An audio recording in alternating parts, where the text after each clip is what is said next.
I'm going to show you how to change the cover.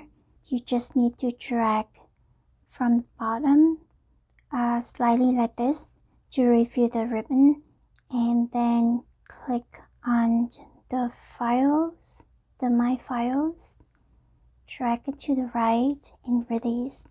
Now you have the side-by-side view, while on the left hand side is the digital bullet journal, and on the right hand side is on my iPad where they store the folder, the covers folder. Now click on that and choose whatever cover that you want. I'll say just use my fingers and drag it to the left side. Then increase or decrease the size.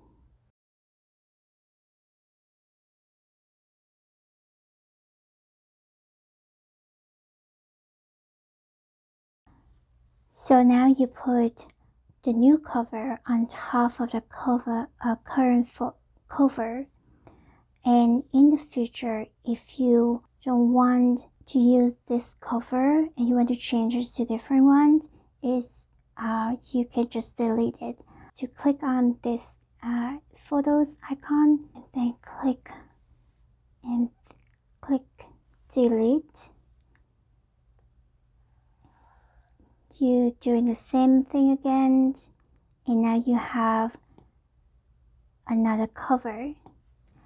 You can also use the lasso tool to delete it, but remember with the lasso tool, you will need to enable the images options, and you can just click like this and then delete, and now it's back to the current cover.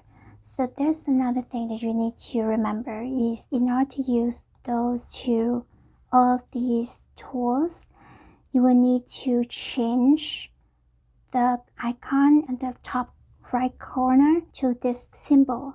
So if it's this symbol, you can only jump from page to page. You cannot write or edit or do anything. So you will need to change it to this symbol in order to use all the tools here.